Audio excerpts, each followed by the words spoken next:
Assalamualaikum warahmatullahi wabarakatuh. Selamat siang Prof dan teman-teman dari fase 17 lainnya. Selamat datang dan terima kasih banyak terutama untuk Prof Adik Wibowo yang sudah meluangkan waktunya dan bersedia hadir sebagai narasumber di pertemuan kali ini. Sebelumnya saya izin memperkenalkan diri terlebih dahulu. Nama saya Muhammad Fikri Effendi dari FK4, berlaku sebagai moderator yang akan membantu jalannya acara pada hari ini. Jadi hari ini kami diberikan kesempatan untuk mewawancarai Prof Adik dalam rangka visit dokter, dan alhamdulillah dokter alumni yang dipilih untuk kelompok kami yaitu Prof Adik Wibowo. Nah, ada peribahasa tak kenal maka tak sayang. Nah, kita harus kenalan dulu nih sama profnya. Jadi sebelum memulai sesi tanya jawab, saya izin menyampaikan profil singkat dari Prof Adik Wibowo. Jadi di hadapan kita sini sudah ada Profesor Dr. Adik Wibowo MPH yang lulus dokter dari Fakultas Kedokteran Universitas Pajajaran, kemudian melanjutkan pendidikan di University of Hawaii di USA dan mendapat gelar Master of Public Health dan juga lulus di Universitas Indonesia. Beliau juga seorang guru besar, peneliti, pengajar senior di Fakultas Kesehatan Masyarakat di UI dan juga pernah menjadi Kepala WHO Myanmar dan Nepal. Perkenalkan lagi Prof, saya Audrey. Mungkin saya yang akan mengawali pertanyaannya. Izin bertanya, Prof, bagaimana kisah perjalanan karir Prof sehingga bisa mencapai pada titik seperti sekarang ini? Terima kasih, Prof. Saya sampai detik ini masih aktif sebagai guru besar UI penuh, ya. Jadi saya mempunyai hak dan kewajiban Tridharma Perguruan Tinggi, mengajar, kemudian meneliti. Nah, kenapa saya sampai pada titik ini? Karena saya 2013 pulang dari pekerjaan saya dan tugas saya di WHO. Karena saya mencapai usia pensiun WHO, ya itu 2013. Sesudah itu karena saya masih menyandang NIP, kalau dulu tuh NIP ya, kalau sekarang ASN kan, masih menyandang NIP dari UI. Jadi saya bisa kembali lagi ke UI mengajar penuh begitu. Nah, 2013 berarti saya 15 tahun bekerja untuk WHO. Jadi saya bergabung dengan WHO itu 1998 kalau nggak salah, atau 97. Itu believe me or not, saya nggak pernah ngelamar loh adik-adik, anak-anak. Saya nggak pernah melamar ke WHO, never a single lamaran saya tujukan. Jadi saya masih ingat, saya itu ngajar di Salemba, di kedokteran, siang jam 2. Terus saya dapat telepon, saya ngajar, saya ada di 4 kelas. Terus yang di sebelah sana bicara, kamu mau nggak tempat saya? Dia bilang, saya tanya kamu siapa? Ternyata singkat cerita, yang menelpon saya itu adalah Dr. El Nagar, seorang Egyptian, yang bekerja di WHO di New Delhi, di kantor wilayah Asia Tenggara. Nah, dia itu dulu memegang jabatan sebagai kepala untuk primary healthcare. Nanti kalau kalian belajar kesmas pasti tahu deh primary healthcare. Terus saya bilang, kenapa? Karena dia mau pensiun. Terus saya tanya, loh kamu tahu nama saya dari mana? Saya punya CV kamu, ya ini persis kayak Rifki Fikri tadi punya CV saya, gitu ya. Saya bilang saya nggak pernah ngelamar loh, saya nggak pernah ngelamar. Oh nggak usah takut, kita udah punya CV kamu, katanya gitu. Nah itu terjadi 1997, akhir saya ingat. Akhir cerita, keterimalah saya sebagai staf UN. Itu beda dengan kalau kalian menjadi staf Indonesia di kantor WHO Indonesia. Karena kalau saya mendapat semua privileges sebagai seorang UN.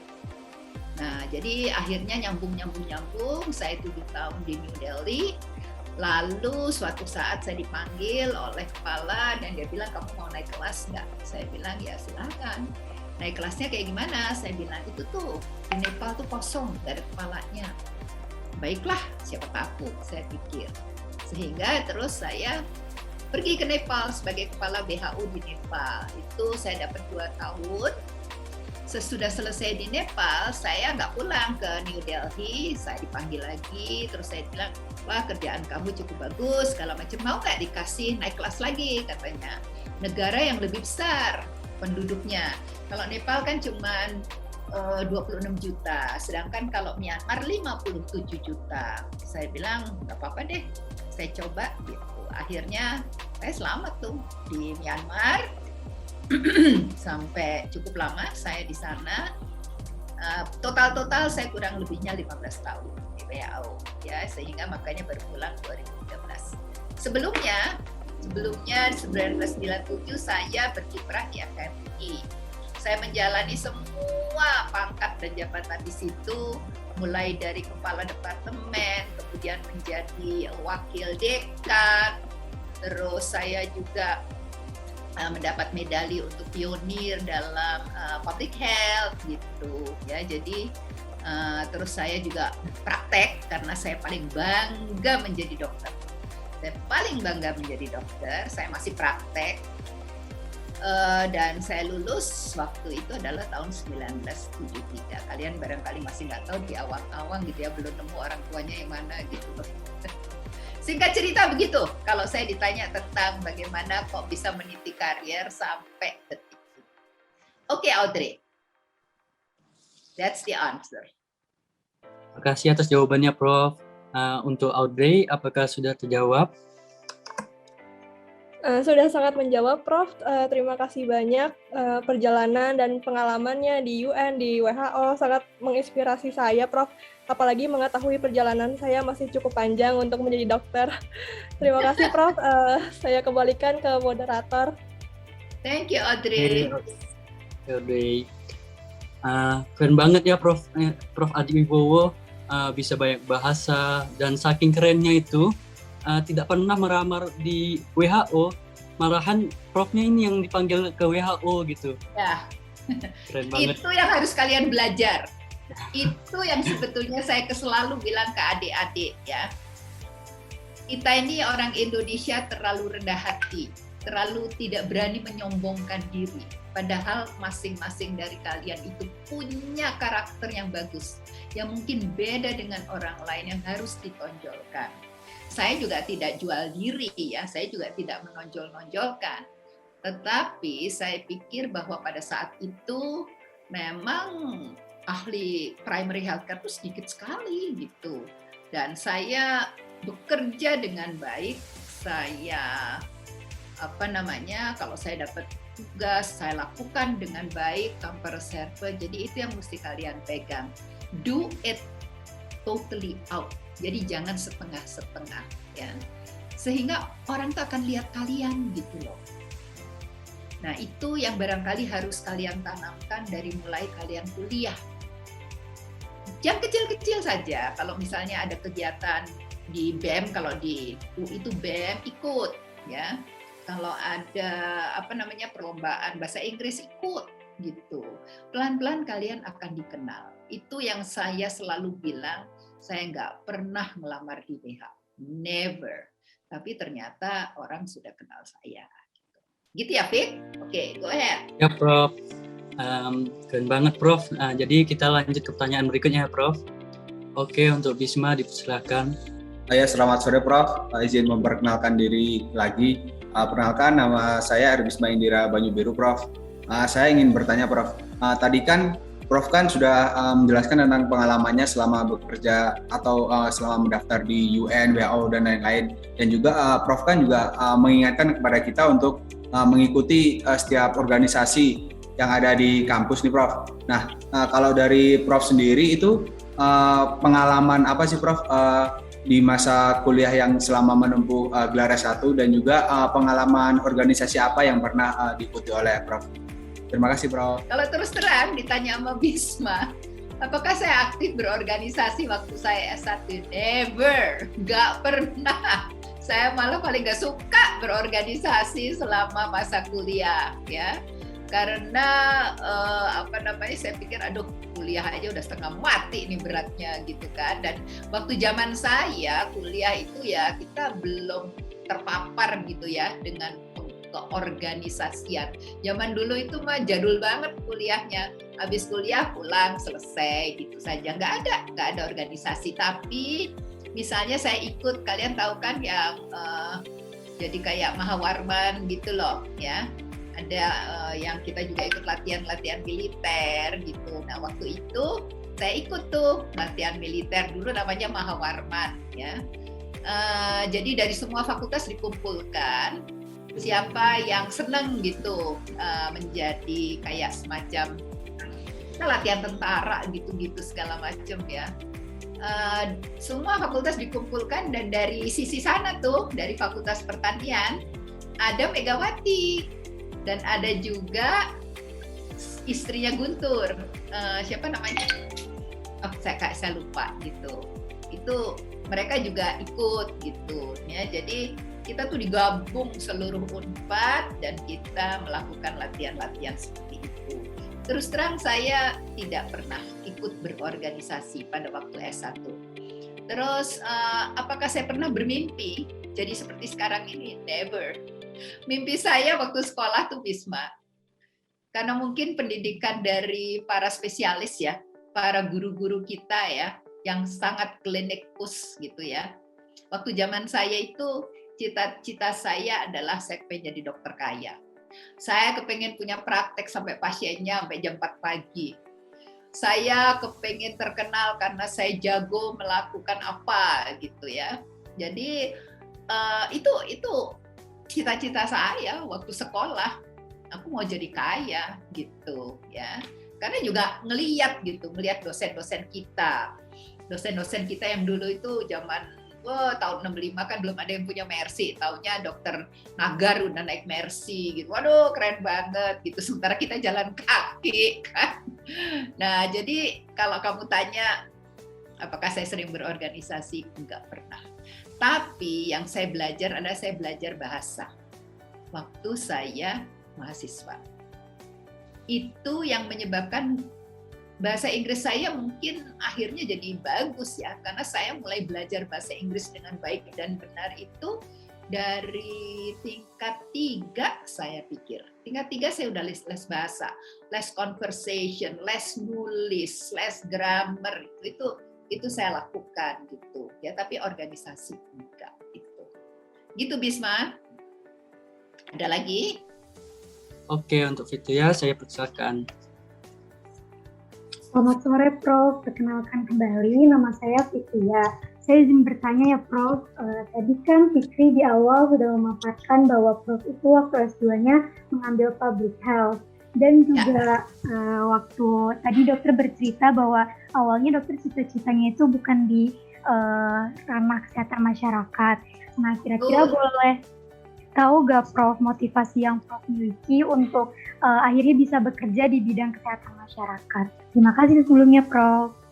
Ya, pertanyaannya menarik memang, dan ini selalu yang ditanyakan orang, kenapa sih kamu suka banget sih sama kesmas gitu loh. Padahal kesan kesmas pada waktu zaman saya itu dokternya miskin, kerjanya di puskesmas, kerjanya sama orang-orang tani. Terus kalau berobat nggak sanggup bayar, dibayar sama ayam gitu ya. Jadi pada zaman saya itu puskesmas kan baru muncul tahun 73. Jadi saya juga sekelas itu kita 183 orang ya, sekelas semua pengen jadi spesialis. Semua pengen jadi spesialis termasuk saya gitu ya. Tidak ada satupun yang bercita-cita kerja di public health. Nah, saya juga nggak bercita-cita, sehingga pada waktu saya lulus, saya kerja di RSPAD loh, di Rumah Sakit Angkatan Darat Gatot Subroto. Udah separuh jalan menjadi spesialis penyakit dalam. Udah separuh jalan tuh waktu itu. Tapi Rumah Sakit Gatot Subroto di Jakarta tidak bisa memberikan ijazah. Saya harus melanjutkan sekolah saya ke Surabaya, ya, ke Rumah Sakit Angkatan Laut di sana. Saya ambil hikmahnya adalah if you go with the flow, make the best of it gitu ya. Jadi sampai detik ini pun saya itu masih dipakai sama WHO. Sampai detik ini saya masih punya proyek WHO. Ya, masih punya proyek WHO dan nilainya juga nggak kira-kira tuh proyeknya MM-an gitu loh. Saya masih dipercaya gitu ya. Jadi tanamkan di diri kalian bahwa you are the best. Kamu bisa diandalkan, bahwa people can count on you gitu ya. Bahwa kalian bisa diandalkan gitu ya. Fitria, oke. Terima kasih Prof atas jawabannya. Oke, untuk Nasmi silakan. Baik, terima kasih atas kesempatannya moderator. Selamat sore Prof, perkenalkan saya Nazmi. Saya izin bertanya Prof, jadi kan tadi udah disinggung bahwa Prof pernah menjadi kepala WHO di Nepal dan Myanmar. Boleh tahu nggak Prof cerita atau pengalaman pas waktu itu jadi kepala WHO di Nepal sama Myanmar, dan apa permasalahan kesehatan yang sering banget dihadapi di sana gitu. Terima kasih Dok. Terima kasih Nasmi, pertanyaannya bagus ya. Gimana saya mulai menjawabnya? Kebetulan saya kok ditaruh di negara yang susah ya. Jadi bukan misalnya saya ditaruh di Swiss gitu ya, atau ditaruh di Perancis gitu ya, atau ditaruh di Thailand gitu. Enggak, saya ditaruh di Myanmar yang memang negaranya negara junta. Saya ditaruh di Nepal yang waktu itu pernah sebelum saya datang tuh seluruh keluarga kerajaan dibunuh kan. Jadi selalu saya dapat negara susah gitu. Tapi itu tidak menjadikan saya kecil hati ya, bahkan itu saya lihat sebagai tantangan karena saya udah dipercaya untuk menjadi kepala WHO di situ, ya saya harus melakukannya. Bagaimana susahnya juga saya harus melakukannya. Ya. Tentu kita nggak kerja sendiri. Dan yang menjadi kalau dukanya antara lain adalah saya tidak pernah ditemani keluarga. Suami saya tidak suka ikut saya ke luar negeri selama 15 tahun, nggak pernah. Karena suami saya punya pekerjaan yang bagus di Jakarta. Dia nggak mau meninggalkan itu. Ya. Jadi kita ketemunya itu 3 bulan sekali.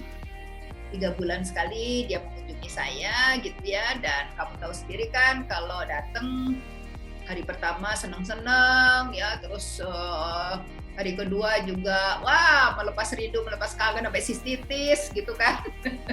Terus hari ketiga mulai curhat-curhat deh. Oh saya di Jakarta begini, saya di Nepal sendiri begini. Hari keempat ngancem-ngancem. Saya berhenti kerja di sini atau kamu pulang gitu. Itu selalu kayak gitu tuh aroma dari kehidupan keluarga kita.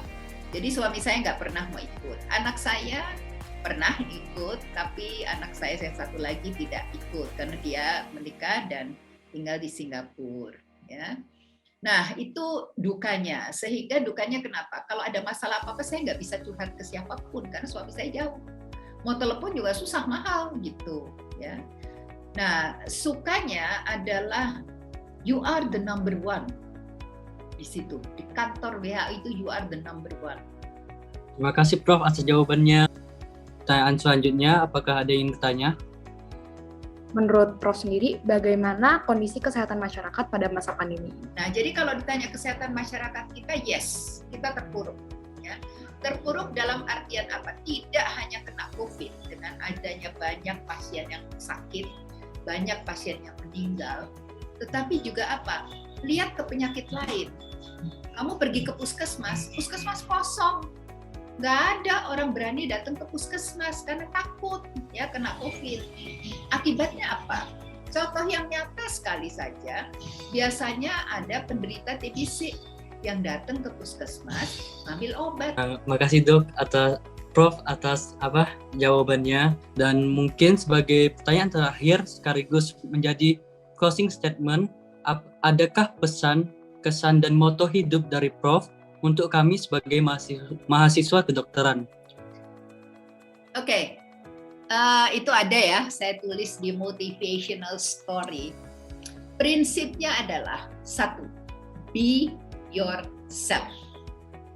Jadilah diri sendiri dengan segala kekurangan kamu, dengan segala kepintaran kamu. Ya, kekurangan bisa dikurangi, kepandaian bisa diasah, but be yourself.